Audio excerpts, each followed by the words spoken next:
태국에서 일어난 동굴에 갇힌 소년들을 구출하는 사건을 선정했습니다. 여러분 기억하실 것입니다. 작년 6월 23일 태국 축구클럽 소속 유소년 선수 12명과 코치 1명이 13명이죠. 호기심에 동굴을 탐사하기 위해서 들어간 뒤에 갑자기 내린 폭우 때문에 그 동굴에 고립되는 사건이 발생했습니다. 인터넷을 잘 찾아보니까 그 한 친구가 생일이었는데 뭐 이렇게 야유회 비슷하게 갔던 것 같아요. 근데 이제 동굴 가서 뭐 재미나게 놀려고 탐사하려고 들어갔는데 비가 그냥 억수같이 쏟아진 거죠. 그 빗물이 다 동굴에 스며드니까 그 빗물을 피하기 위해서 들어간 게 입구에서부터 4km 떨어진 곳까지 들어가게 된 겁니다. 그래서 갇히게 됐는데 10일간 연락이 두절되었다가 영국의 전문 다이버들에게 발견되어서 그들의 생존이 확인됐었습니다.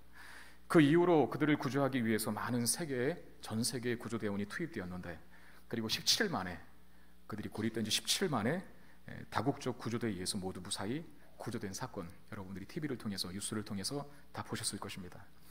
그 TV에 방영된, 뉴스에 방영된 그 동굴 속에 있는 아이들의 모습을 보면 막 그 부모님들 안심시키기 위해서 웃고 있었지만 사실은 깡마른, 그리고 시커먼, 사실 그 불빛이 없었다면은 정말 아무것도 보이지 않는 그런 칠흑 같은 어둠이 있는 곳 아니겠습니까? 며칠간을 제대로 먹지도 못하고 또 마시지도 못해서 상당히 야유어 있는 그런 모습을 하고 있는 그 아이들의 모습을 보면서 그런 생각을 했습니다. 아마 저들은 다시는 동굴 근처도 가지 않을 거다. 동굴이라고 하는 이름만 들어도 막 치를 떨고 도망가고 그럴 거다. 그게 트라우마라 그러죠. 그게 아마 생기지 않을까 하는 생각이 들었는데, 여러분 동굴은 사실 그렇게 좋은 곳은 아니죠. 깜깜하고 막 갑자기 귀신 나올 것 같고 박쥐가 나올 것 같고 뭐에 물릴 것 같고 하는 그런 음침하고 컴컴하고 굉장히 기분이 안 좋은 그런 곳 아닙니까? 성경에서도 사실 동굴은 그렇게 긍정적인 의미로 쓰이지 않았어요. 부정적인 의미가 강하고, 특별히 그 당시에, 성경시대 당시에도 이 동굴은 시신을 보관하는 그런 무덤과 같은 역할을 하기도 했고, 그런 기능을 하기도 했고, 그리고 죄수들을 가두는 이 감옥의 용도로도 동굴이 쓰이기도 했습니다. 그리고 심지어는 이런저런 일 때문에 도망가는 그런 도망자의 거기까지는 찾아오지 못하니까 은신처로서, 도피처로서 사용된 곳입니다. 그러니까 이런 쓰임새 한번 보세요. 무덤, 뭐 감옥, 그리고 도망자의 도피처, 이런 내용들이 가르쳐주는 것처럼 동굴은 그렇게 긍정적인 뉘앙스, 긍정적인 이미지는 절대 아니라는 것이죠. 동굴이라고 하는 장소는 상당히 부정적입니다. 고대 근동에서 그랬던 것처럼 다윗 시대에도, 다윗이 살던 그 시대도 마찬가지였는데, 그 바로 부정적인 이미지를 담고 있는 그 동굴 안에 오늘 본문에 보니까 다윗이 숨어 들어갔습니다. 아둘람 동굴이라고 하는 곳에 들어갔어요. 아둘람 굴로 사울의 눈을 피해서 이 다윗이 피신해 들어갔는데, 그 아둘람 굴로 피신한 다윗에게 오늘 본문에 보니까 400명가량의 사람들이 모여들었다라고 말하고 있습니다. 성경 기자는 그 동굴에 숨어있는 다윗에게 모여든 400명이 누구인지에 대해서 가르쳐주고 있는데, 우리 보았던 사무엘상 22장 1절 2절 말씀을 다시 보시면, 그러므로 다윗이 그곳을 떠나 아둘람 굴로 도망하매 그의 형제와 아버지의 온 집이 듣고 그리로 내려가서 그에게 이르렀고, 환난당한 모든 자와 빚진 모든 자와 마음이 원통한 자가 다 그에게로 모였고, 그는 그들의 우두머리가 되었는데 그와 함께한 자가 400명가량이었더라 라고 말합니다. 자, 동굴에 피신해 있는 다윗에게 400명가량의 사람들이 찾아왔는데, 먼저 소개되고 있는 사람들은 누굽니까? 다윗의 가족들이었습니다. 다윗의 가족들. 왜 다윗의 가족들이 이 굴에 피신해 있는 다윗을 찾아왔을까요? 왜 이 아둘람 굴로 다윗의 가족들이 왔을까요? 뻔하죠. 다윗이 사울의 타겟이 되어 있으니까. 한 나라의 왕이 뭐 그냥 쫓겠습니까? 이런저런 뭐 모반을 하는 세력이라, 역모에 가담했다, 반역을 일삼는 자라 라고 하면서 그 다윗을 타겟으로 삼으니, 당연히 고대적에는 그랬지 않습니까? 한 사람으로 인하여서, 한 사람의 용모로 인하여서 그 가족 전체가 몰살을 당하는 일들이 있었지 않습니까? 한 사람 때문에 가족 전체가 다 처벌을 받는 그런 관행이 고대 사회에서 있었습니다. 그래서 아마도 사울은 이 다윗의 가족을 가만두지 않았던 것 같아요. 이 사울의 핍박 때문에 이 다윗의 가족들이 도망가다 이제 다윗의 은신처를 알게 되고 다윗에게로 온 겁니다. 자기들도 고달프다는 것이죠. 다윗에게 찾아왔습니다. 그리고 다윗을 찾아온 나머지 사람들은 어떻게 묘사되고 있냐면, 환난당한 자, 그리고 빚진 자, 그리고 마음이 원통한 자라 그렇게 묘사되고 있는데, 성경에는 그렇게 세 가지 점으로 묘사했지만 아무튼 그 이상의 표현을 더 쓸 수 있었다면, 뭐 거기에는 뭐 답답한 자, 분노가 마음에 가득한 자, 억울한 자, 뭐 이렇게 다 있었겠죠. 마음에 상처를 입고 인생을 굉장히 곤고하게 살아갔던 그 사람들이 이 다윗의 은신처인 아둘람 굴로 모이기 시작한 게 400명이나 모였던 것입니다. 아마도 이들은 사울의 권세 속에서, 사울이 통치하는 그 나라 속에서 영적이고 육적인 피해를 많이 보아서 심신이 만신창이가 되어져 버린 그런 사람들이 아니었나 생각을 합니다. 상처가 많은 사람들, 억울한 일을 많이 당한 사람들, 아무 죄도 없는데 사울의 그 왕권 때문에 고통과 고난을 당했던 사람들이 다윗을 찾아왔는데, 여러분, 그런 사람들이 갖는 공통적인 특징이 하나 있어요. 이 마음에 분노가 있고 억울함이 있고 답답함이 있는 사람들, 빚을 지고 있는 사람들, 환난 당한 사람들은요, 톡 건드리면 확 터집니다. 그러니까 그 사람들은 사실상 쉽게 난폭해질 수 있는 사람들이라는 것이죠. 제가 이렇게 말씀드릴 수 있는 이유가 정말 그런 경우들이 많이 있고요. 그리고 또 하나의 근거는 사무엘상 30장 정도 가보면 지금 이 사람들이, 물론 지금 이 본문에는 400명이라고 되어 있지만 중간중간에 계속 합류해서 조금 더 많아집니다. 그런데 무슨 일 때문인지 어떤 족속에 의해서 이들의 가족들이 피해를 보고 재산들이 몰수를 당해요. 빼앗겨버리게 됩니다.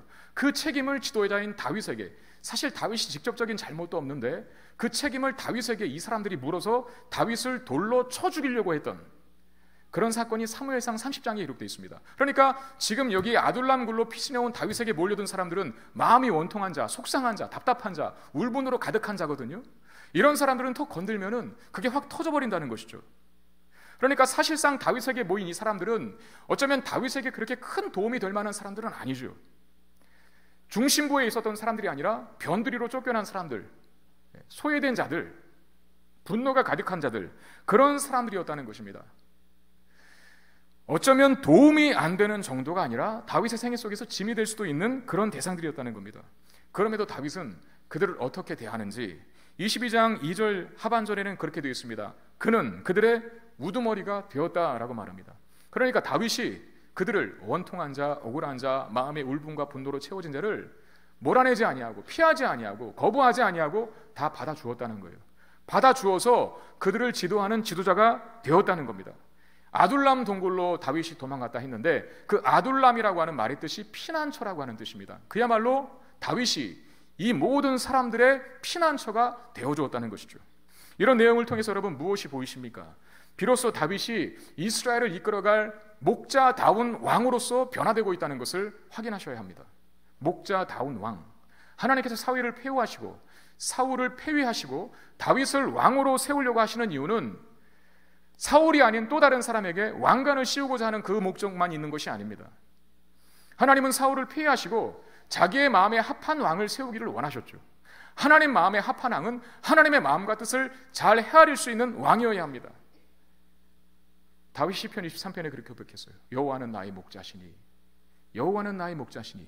이스라엘 왕국, 이스라엘 나라의 진정한 목자는 하나님이신데 그 하나님의 마음을 품고 이스라엘을 치리하는 인간 왕은 다른 기준이 아니라 하나님의 마음을 품고 있는 목자와 같은 왕이 되어야 한다는 것이죠. 지금 오늘 본문에서 여러 가지 정황 속에서 피해를 본, 아픔을 가지고 있는, 상처를 가지고 있는, 울분과 분노를 가지고 있는 이 많은 사람들을 다윗이 다 품고 있는 모습을 보시기를 바랍니다. 점점 다윗이 이스라엘의 진정한 왕, 목자와 같은 왕이 되어가고 있음을 반증해주고 있다는 겁니다. 권력을 휘둘러서 사역을 채우고 백성들 위해 군림하는 왕이 아니라 섬기는 왕으로서, 불쌍히 여기는 왕으로서, 받아주고 품고 세우는 왕으로서 하나님의 심정과 하나님의 마음과 하나님의 눈을 가지고 자비와 인애로 백성들을 치리하는 왕으로서의 변화, 오늘 본문의 시점에서 드디어 일어나기 시작했다고 성경이 증거해주고 있는 겁니다. 여러분, 그래서 다윗은 예수 그리스도의 예표입니다. 예표. 예수 그리스도를 상징하는 구약의 인물 중 한 사람이 굉장히 큰 비중을 많이 차지하는 가운데 예수 그리스도를 예표하는 이스라엘의 왕이 있다면 바로 다윗이에요. 오늘 다윗이 아둘람 동굴에 있었는데 수많은 주변부에 있는 사람들이, 사회에서 쫓겨난 사람들이, 소외된 사람들이 찾아오지 않습니까? 여러분, 복음서에 나타난 예수 그리스도의 생애도 같은 관점 아니었습니까? 가난한 자들, 소외된 자들, 죄인들, 사람들이 쳐주지 않고 비난하고 정죄하는 그들이 예수님을 찾아왔죠. 또는 예수님이 그들을 찾아갔고요. 그야말로 다윗이 하나님의 마음을 품고 있는 목자와 같은 왕으로 준비되어지고 있다는 것을 보여주는 겁니다. 그런데 여러분, 이러한 변화, 하나님의 마음을 품는 목자와 같은 왕의 모습으로의 변화는 그냥 시간 흐른다고 되는 게 아닙니다. 시간 때우고 앉아있다고 되는 게 아닙니다. 다윗이 아둘람굴로 도망한 이유는 바로 그 앞의 사건 때문이거든요. 21장 10절부터 15절까지 우리가 읽었는데, 21장 10절부터 15절까지는 다윗이 사울을 두려워하여서 블레셋 땅 아기스라고 하는 왕이 다스리고 있는 가드 성읍까지 도망간 사건을 기록하고 있어요. 사울의 얼굴을 피해서 다윗은 이스라엘의 경내를 넘어서 적국의 땅인 블레셋, 그 가드 성읍까지 도망을 가는데, 여러분, 가드라고 하는 성읍이 딱 던져지면 생각나는 한 사람이 나와야 돼요. 누굽니까? 골리앗.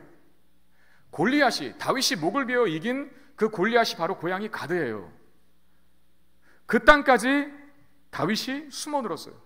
얼마나 다급했으면, 얼마나 이스라엘 경내에는 더 이상 도망갈 곳이 없었으면, 어쨌든 간에 사울의 적이었고 이스라엘을 여전히 괴롭히고 있는 블레셋에 숨어 들어가면 여기까지는 사울이 쫓아오지 않을 것이라 라고 하면서 비록 적국의 땅이지만 안식을 누리기 위하여 숨어 들어갔어요. 사실 다윗은 자기를 알아보지 못할 것을 기대하고 그 적국의 땅, 특별히 가드 땅으로 들어간 겁니다. 여러분, 당시에 무슨 사진이 있었던 것도 아니고 무슨 신문이 있었던 것도 아니고, 그렇지 않습니까? 그리고 다윗은 골리앗을 이겼던 그 사건 이후에 한 수년 정도가 흐른 시점이 되었어요. 얼굴도 변해 있었겠죠? 자기를 알아보지 못했을 것을 바라고 그 땅에 들어갔을지도 모릅니다. 그런데 그 아기스 왕의 신하들이 다윗을 단번에 알아봐요. 그들이 다윗을 보고 뭐라고 합니까? 자, 21장 11절 말씀 보시면, 아기스의 신하들이 아기스에게 말하되 이는 그 땅의 왕 다윗이 아니니까 무리가 춤추며 이 사람의 일을 노리하여 이르되 사울이 죽인 자는 천천히요 다윗은 만만이로다 하지 아니하였나이까 그랬어요. 자, 아기스의 신하, 가드왕 아기스의 신하들이 다윗을 단번에 알아봤죠. 단번에 알아봅니다. 이게 뭘 말할까요? 지금 다윗의 위세가 얼마나 세계적으로, 전 세계적으로 그 명성을 떨치고 있는지를 보여주는 대목입니다. 심지어 노래까지도 이를 읊어요. 노래까지도. 다윗이 죽인 자는 만만이다, 사울이 죽인 자는 천천히고 다윗이 죽인 자는 만만이다라고 한 그 이스라엘 한 작은 도시 마을에서 여인들에게부터 퍼져나갔던, 어쩌면 그 나라의 민속 동요와 같은, 민요와 같은 그 노래가 적국의 땅인, 그것도 신하들의 입에서 읊어지고 있다는 것은 그야말로 다윗이 세계적인 사람이 되었다는 것을 보여주죠. 그리고 심지어 그들은 다윗을 사울의 신하, 무슨 사울의 장수라고 부르지 않았습니다. 뭐라고 했습니까? 그 땅의 왕이라 그랬어요. 그 땅은 이스라엘 땅을 말하거든요. 지금 아기스의 신하들의 입에서 다윗을 보고 이스라엘의 왕이래요. 여러분, 지금 현재의 시점에서 이스라엘 왕은 누굽니까? 사울입니다. 사울은 안 죽었어요. 그 왕위를 포기하지 않았거든요. 여전히 왕으로 군림하고 있고 왕권이라고 하는 막강한 권력을 가지고 다윗을 쫓고 있는데, 이 블레셋의 신하들이 보는 눈은 다윗을 왕이라 말합니다. 이게 뭘 말합니까? 다윗은 이토록 대단한 사람이라는 거예요. 블레셋이 자랑하는 무적장수 골리앗을 이길 용사고, 그 사건을 계기로 제가 일전에도 말씀드렸지만, 비유를 들었지만, 국방부 장관 정도는 아니더라도 육군 참모 총장의 자리에 앉았던 사람입니다. 날아가는 새도 떨어뜨리는 권력을 갖고 있었던 사람이 바로 다윗이고, 그 이후에도 블레셋의 수많은 전투에서 연전연승을 거듭했던 능력과 실력 있는 장수고 용사였어요. 그뿐 아니죠. 왕의 아들인 요나단의 절친한 친구였고, 그리고 왕의 딸인 미갈의 남편이었습니다. 부마가 된 사람, 왕의 사위가 된 사람. 여러분, 이런 출세 가도를 달리는 사람이 얼마나 될까요? 어쩌면 자다 일어났더니 초막에서 지내다가 궁궐로 올라간 사람이 바로 다윗입니다. 그런데 지금의 시점에는 사울이 두려워서 다윗이 적국인 블레셋까지 도망을 가 있는 형국이 되어버렸습니다. 이렇게 높아졌던 사람이 갑자기 나락으로 생애가 떨어진 거예요. 곤두박질 친 거예요. 얼마나 곤두박질 쳤는지 더 이상 바닥을 헤아릴 수 없을 정도로 이 다윗의 삶이 바닥을 치게 되는데, 블레셋으로 도망간 다윗이 이 아기스 왕 앞에서, 가드 왕 아기스 왕 앞에서 뭘 하고 있었습니까? 사무엘상 21장 12절 13절 오늘 본문입니다. 한번 보시길 바랍니다. 다윗이 이 말을 그의 마음에 두고 가드 왕 아기스를 심히 두려워하여 그들 앞에서 그의 행동이 변하여 미친 채 하고 대문짝에 그적거리며 침을 수염에 흘렸다라고 말합니다. 여러분, 이 장면이 연상이 되십니까? 다윗은 이스라엘의 영웅입니다. 그 영웅이 얼마 전까지만 해도 전쟁을 치러서 승리를 거두었던 적군의 장수들 앞에서 대문을 긁고 수염에 침을 질질 흘리고 미친 척을 하고 있다. 단지 세옥으로 표현이 됐지만 얼마나 리얼하게 연기를 했을까요? 왜냐하면 속아 넘어갔거든요. 정말 미친 줄 알았거든요. 그러면 그냥 대충 미친 척 했습니까? 정말 리얼하게 연기를 했을 겁니다. 혼신의 힘을 다하여서 미친 척을 했을 것입니다. 왜? 무서우니까. 살기 위해서. 죽을까 봐. 가드왕 아기스가 미친 척을 하는 다윗을 보면서 그렇게 말하죠. 야, 이 나라에 미치광이들이 부족해서 이 미치광이를 또 이 나라에 들이느냐? 라고 그렇게 말합니다. 완전히 속은 거예요. 근데 아기스는 다윗을 죽이지 않아요. 그리고 그의 신하들도 그를 죽이지 않습니다. 아마 이런 개념이었겠죠. 미친 자는 그 당시에 무슨 귀신이 씌었거나 아무튼 뭔가 이상한 악한 영이 들어가서 그를 미치게 만들게 해버렸다라고 하는 인식 때문에 쉽게 못 죽이는 거예요. 왜? 죽이면 그 귀신이 자기한테 다시 들어올까 봐. 그래서 안 죽인 겁니다. 사실 다윗은 미친 게 아니지 않습니까? 이게 들통나기 전에 빨리 어떻게 되겠습니까? 도망쳐야죠. 그래서 간 곳이 어디입니까? 아둘람 동굴이었습니다. 여러분, 한번 입장을 바꿔놓고 생각해 보세요. 여러분들이 저와 여러분들이 만약에 다윗의 지금 이 현실 속에 있었다고 한다면 예. 이게 왜 갑자기 나가려고 그랬죠? 만약에 저와 여러분들이 이 다윗의 현실 속에 있었다고 한다면 정말 살기 위해서 미친 척을 하고 결국은 속아 넘어가서 도망간 자리 이 동굴 속에 들어왔어요. 그러면 다행이다. 내가 그래도 참 연기 하나는 끝내주겠나 보다. 이러고 스스로를 칭찬하고 자화자찬하고 있었을까요? 아니면 내가 정말 이러고 살아야 되나? 전자예요, 후자예요? 후자지 않습니까? 내가 정말 이렇게까지 살아야 되나? 그것도 적군의 땅에 들어가서 미친 척을 하는 자신의 모습을 보면서 내가 정말 이러고 살아야 되나? 그냥 골리앗 칼 가지고 있었던 것 그냥 장렬하게 가드왕의 목을 베고 그의 신하들을 다 죽여버린 다음에 장렬하게 나도 최후를 맞을 걸, 그게 더 명예로운 죽음일 텐데 라고 하면서 이런저런 후회와 탄식 속에서 자신의 삶을 비관하지 않았을까요? 묘하게도 다윗은 지금 자신의 이 비참한 현실과 그 현실을 마치 대변하는 듯한 장소인 컴컴한 동굴 안에 들어와 있습니다.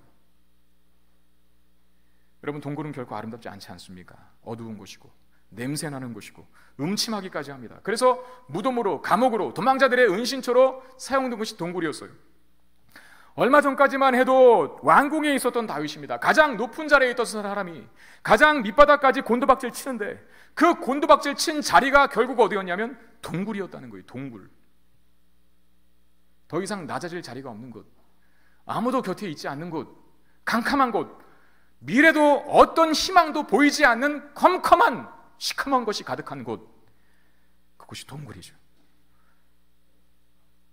동굴에 있는 자신의 모습을 보면서 자신의 현실을, 신세를 한탄하고 하나님을 원망하지 않았을까요? 하나님, 이럴 거면, 이런 현실을 저에게 주실 거면 무엇하러 기름은 부으셨습니까? 왕이 되게 하겠다고요? 하나님, 정말 왕이 될 것을 약속받은 나 자신의 모습이 겨우 고작 이겁니까? 내가 정말 왕이 되기야 맞는 겁니까? 이러면서 하나님 앞에 원통함과 불평과 원망을 토해내지 않았을까요? 하나님, 정말 날 보고 계시기나 한 것입니까? 하나님, 정말 살아 계시기나 한 겁니까? 아마 동굴에서 다윗은 그렇게 기도했을 거예요. 제 말이 정확한 게 다윗이 이 동굴에서 쓴 기도의 시가 있습니다. 그게 시편 142편인데 시편 142편 보면 그 표제에 다윗이 굴에 있을 때 지은 시라, 곧 기도라 이렇게 되어 있습니다. 1절 4절 내가 소리내어 여호와께 부르짖으며 소리내어 여호와께 간구하는도다. 내가 내 원통함을 그의 앞에 토로하며 내 우환을 그의 앞에 진술하는도다. 내 영이 내 속에서 상할 때에 주께서 내 길을 아셨나이다. 내가 가는 길에 그들이 나를 잡으려고 올무를 숨겼나이다. 오른쪽을 살펴보셔서 나를 아는 이도 없고 나의 피난처도 없고 내 영혼을 돌보는 이가 없다 라고 말합니다. 여러분 그 1절에 뭐라고 합니까? 내가 소리내어, 그리고 또 소리내어, 소리내어라고 하는 말을 2번 반복합니다. 소리내어 여호와께 부르짖었다라고 말합니다. 여러분 부르짖는 기도를 다윗이 지금 했다는 거예요. 부르짖는 기도를 했다는 의미는 뭡니까? 다윗의 상황이 지금 굉장히 절박하고 이제는 아무것도 보이지 않고 하나님만을 절대적으로 의지할 수밖에 없는 자신의 신세에 대해서 하나님 앞에 통곡하며 부르짖는 것입니다. 저는 이 대목을 보면서 과거에 제가 하나님 앞에 소리내요, 소리내요, 동굴과 같은 곳에서 그렇게 기도했던 기억이 떠오르더라고요. 제가 언젠가도 말씀드려서 아시겠지만 저희 누님이 좀 불치병을 안고 태어나셨었습니다. 예수 믿고 많이 오래도록 연명하셨었는데 그분 때문에 다 예수를 믿게 됐지만 가족이. 근데 항상 그 누님은 저희 가족의 시한폭탄이었어요. 기쁜 일이 있어도 그분 생각하면 기쁨이 그냥 반감되고, 좋은 일이 있어도 그냥 좀 숨겨야 되는, 제대로 좋은 티를 못 내는 그렇게 약한 몸을 가지고 계셨던 분이셨거든요. 그래 늘 시한폭탄이었어요. 이런 말이 맞는지 모르겠지만 항상 가족의 항상 우환거리였어요. 걱정과 근심거리. 그래 늘 조마조마하고 살아가는데 하루는 제가 차를 타고 도로를 지나고 있는데 큰형님에게 전화가 왔어요. 그럼 저한테 그러더라고요. 저희 누님의 이름이 경숙인데, 재호야, 경숙이 쓰러졌다. 병원에 입원했다. 그런데 힘들다고 한단다. 그 전화를 받는 순간에 제가 더 이상 운전을 못했습니다. 사지에 힘이 쭉 풀리고요. 갑자기 그냥 그 현기증 비슷한 게 이렇게 막 TV가 잘 나오다가 칙 바뀌는 거 있잖아요. 그런 이미지가 내 머릿속에 확 더 이상 운전을 못 하겠더라고요. 바로 갓길에 차를 세우고 막 엉엉 울었어요. 운 이유는 2가지겠죠. 하나는 누나가 불쌍해서, 그런 누나에 대한 연민의 마음과 또 하나는 하나님 앞에 절박함을 토로하는 것 아니겠습니까? 하나님밖에 없습니다. 병원도 부모도 누구도 그 육체를 고칠 수 없고 살릴 수 없는데 하나님 제발 여기까지 살려오신 주님이시여 한 번만 은혜를 더 베풀어 주셔서 다시 회복시켜 달라고. 그렇게 하나님 앞에 지금 오늘 다윗의 상황과 비슷하게 소리내어 소리내어 여호와 하나님 앞에 부르짖었던 그 기억이 있습니다. 그 차 안에 저밖에 없었거든요. 아무것도 보이지 않았어요. 마치 동굴 속에서 아무것도 보이지 않은데 하나님 한 분만 자기 앞에 놓아놓고 하나님께 자기의 모든 아픈 것들을, 그 원통함과 그 답답함과 그 괴로움과 그 비관적인 마음들을 다 토해내는 그런 마음으로, 아마 다윗은 저도 같은 마음이었죠. 그렇게 기도했을 겁니다. 사실 다윗이 이 블레셋 땅 가드 땅으로 도망간 것도 나름대로 살 길을 찾아간 것 아닙니까?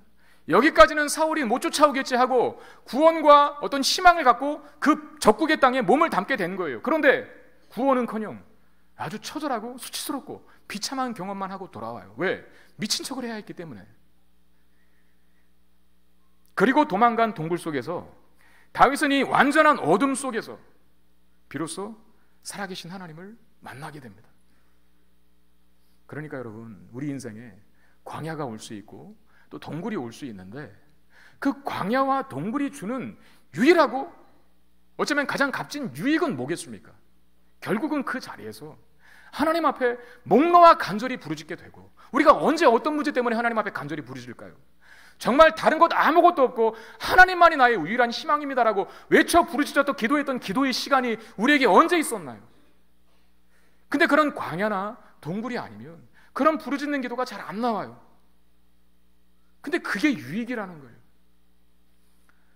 하나님 앞에 모든 삶의 희망을 다 걸고 절박하게 부르짖으면서 다윗은 동굴 속에서 하나님을 가까이 하게 되고 비로소 하나님과의 깊은 만남의 체험을 갖게 되었다는 것입니다. 다윗은 이렇게 고백합니다. 그 아둘람 동굴에서 쓴 시편 142편 5절에는 이렇게 말합니다. 여호와여, 내가 주께 부르짖어 말하기를 주는 나의 피난처시요 살아있는 사람들의 땅에서 나의 분깃이시라 하였나이다. 그 마지막 대목 142편 5절입니다. 그 마지막 대목, 살아있는 사람들의 땅에서 나의 분깃이시라 라고 말합니다. 드디어 다윗이 무슨 고백을 하냐면 주는 나의 피난처시고 나의 분깃입니다 이렇게 말합니다. 여기 분깃이라고 하는 단어 여러분 잘 아시죠? 이스라엘 백성들이 가나안 땅을 정복하고 나서 각 지파마다 땅을 분배받을 때 그 분배받은 땅을 기업 또는 분깃이다 이렇게 얘기합니다. 사실 재산이라는 뜻이에요. 근데 그 이스라엘 백성들이 가나안 땅을 분배받을 때 유일하게 땅 분배를 받지 못한 지파가 한 지파가 있었어요. 어떤 지파였습니까? 레위 지파였죠. 그러면서 하나님께서 뭐라고 하셨습니까? 너희들은 땅을 기업으로 받는 게 아니라 내가 직접 너희들의 분깃이 되어주마, 이렇게 말씀하셨어요. 그러니까 레위 지파는 사실 그들이 하는 일이 거룩한 사역 아닙니까?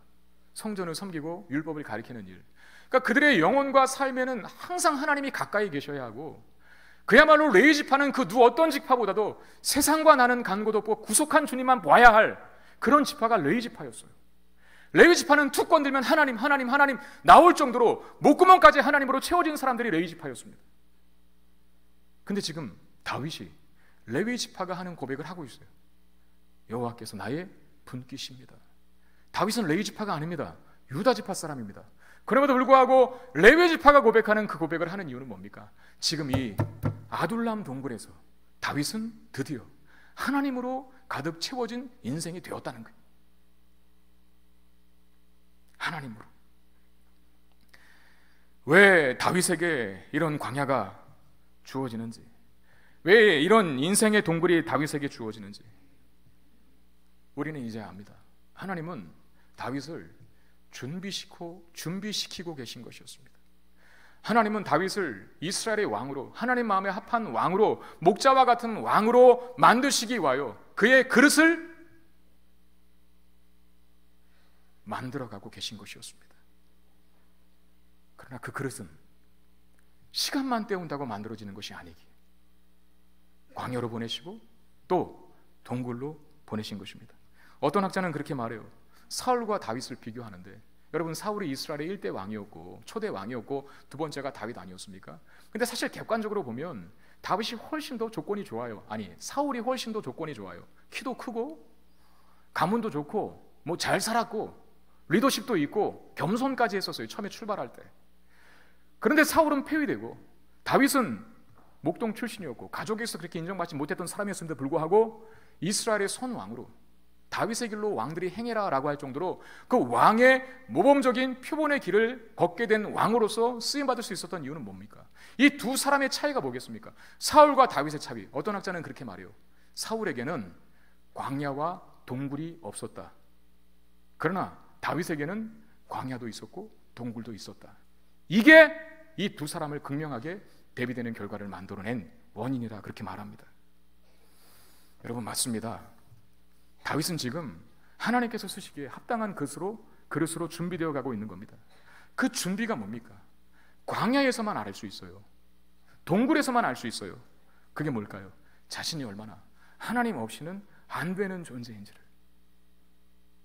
이건 아무 데서나, 궁궐에서는 알지 못해요. 광야에 가봐야 아는 거고 동굴에 들어가봐야 아는 것. 하나님 없이는 내가 얼마나 연약한 존재인지, 아무것도 할 수 없는 그런 존재인지, 세상의 모든 부귀와 영화를 다 소유하고 있어도 하나님이 없이는 아무것도 아닌 자고, 세상의 소유가 아무것도 가진 게 없어도 하나님이 내 편 되시고 하나님이 내 소유가 되시면 난 세상의 모든 것을 다 가진 자라는 그 이해와 그 인식을 어디서 얻게 되냐 말이죠. 그 준비가 어디서 될까요? 광야에서만 됩니다. 하나님과 독대하는 그 동굴 속에서의 자리에서만 되는 거예요. 하나님은 바로 이 다윗을 아둘람 동굴 안에서 그렇게 준비시키고 있었던 것입니다. 여러분 보십시오. 하나님이 다윗의 그 마음에 들어차게 되자, 여호와는 나의 피난처시고 나의 분깃이라 그렇게 말했지 않습니까? 그렇게 마음에 하나님만이 가득 채워지게 되자 다윗이 드디어 커지기 시작하는데, 커졌다라고 하는 것은 뭡니까? 어떤 환경도, 어떤 상황도, 그 어떤 사람도 다 품을 수 있는 자가 되었다는 것. 그게 큰 사람입니다. 여러분, 우리가 보통 바다와 같이 넓은 품을 가진 하나님이라고 얘기하지 않습니까? 하나님은 모든 것들을 다 품으실 수 있죠. 그의 인애와 그의 자비와 그의 긍휼하심으로. 다윗이 큰 사람으로 바뀌게 되었다는 것을 누가 증명해 줍니까? 다윗 곁에 찾아온 이 400명의 사람들, 환난당한 자, 원통한 자, 빚진 자, 억울한 자, 분노하고 있는 자, 울분으로 내면이 가득 차 있는 자, 이런 자들을 다윗이 다 품고 있다는 사실로 보아 다윗이 크게 바뀌어져 가게 되었다는 것을 확인합니다. 다윗이 굴에서 쓴 시, 아까 보았던 시편 142편 마지막 구절은 이렇게 결론을 맺는데, 자, 시편 142편 7절 말씀 중요하니까 우리 한번 다 같이 읽어보도록 하겠습니다. 같이 읽겠습니다. 시작. 내 영혼을 옥에서 이끌어내사.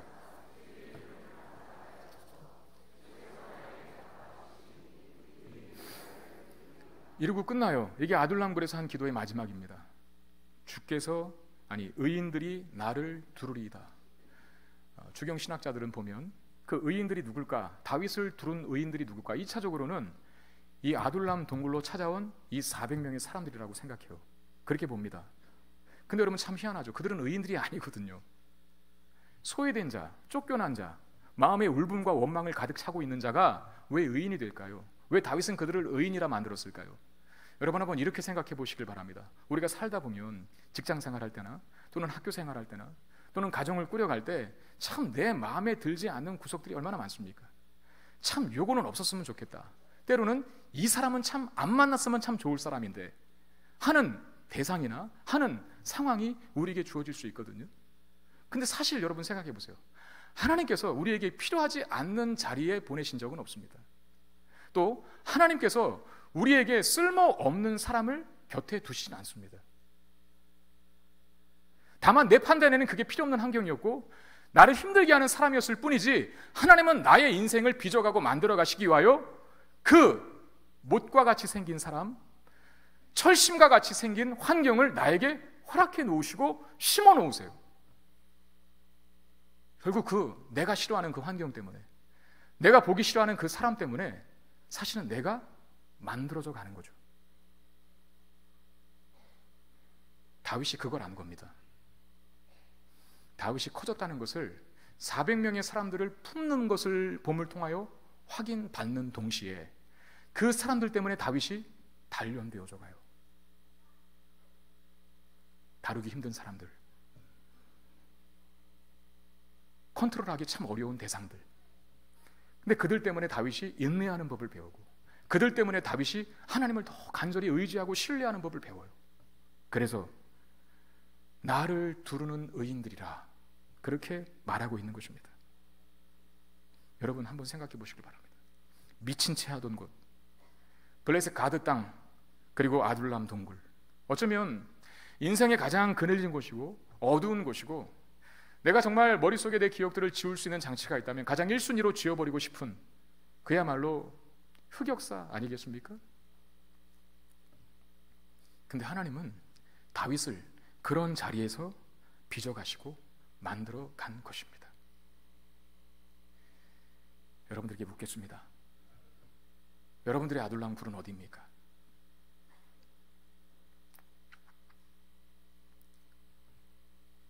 나에게 없었으면 좋겠을 환경, 만나지 않았으면 좋았을 사람, 때로는 건강의 문제 때문에 아무것도 아무런 희망도 갖지 못하고 늘 하나님 앞에 울부짖어 목놓아 아랠 수밖에 없는 그런 문제를 갖고 있는 사람이, 성도님들이 이 자리에 계신 줄 압니다. 때로는 남편과 아내의 문제 때문에, 물질의 문제 때문에, 사업과 직장의 문제 때문에, 그리고 사람과의 관계의 문제 때문에 고통하며 괴로워하고 힘들어하는 분들이 이 자리에 계실 줄 압니다. 왜 우리를 하나님께서 그 자리로 몰아가실까요? 왜 우리에게 하나님께서 그 고통의 순간에 집어넣으실까요? 오늘 다윗을 통해서 확인합니다. 하나님만 바라보라고. 광야가 아니면, 동굴이 아니면 우리는 결코 하나님만 바라보지 않습니다. 목자의 마음을 품을 수 없습니다. 하나님 닮아가는 하나님의 사람으로 자라지 않습니다. 근데 감사한 것은 뭡니까? 우리는 흑역사라고 생각하지만 어두운 것이고 칙칙한 것이고 내 인생에 쓸모없는 시간이었다라고 생각하고 판단할지 모르겠지만, 그러나 바로 그 동굴 속에서, 그 광야 속에서 가장 잘 보이고 가장 선명하게 내 눈에 보이고 그리고 가장 크게 내 귀에 말씀하시고 가장 가까이 나를 대하시는 한 분이 있습니다. 그분이 누구십니까? 하나님이십니다.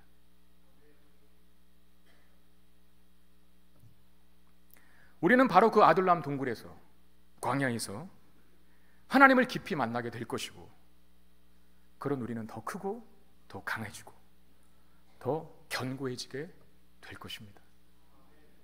마치 다윗이 그 모든 400명의 사람, 여러분 400명의 이 사람들을 단지 사람으로만 생각하지 마시고 환경이라고도 한번 생각해 보세요. 나에게 괴로움을 주는 환경, 억울함을 주는 환경, 답답함을 주는 환경, 앞이 보이지 않는 미래의 환경. 근데 다윗은 그거 다 품고 있어요. 하나님 우리를 그런 자로 만드시기 위하여 우리를 광야로 보내시고 아둘람 동굴을 허락하십니다.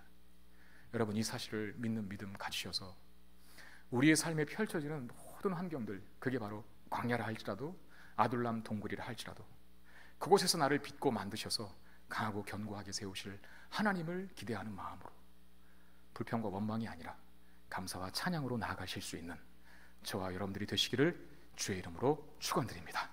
기도하겠습니다. 하나님 감사합니다. 우리를 택하여 주시고 하나님 자녀 삼아 주시고 하나님의 사람으로 빚으시겠다고 만드시겠다고 결심하신 주님 감사를 드립니다. 때로는 만들어져 가고 빚어져 가는 과정 속에 광야가 있고 또 아둘람 동굴이 있다 하더라도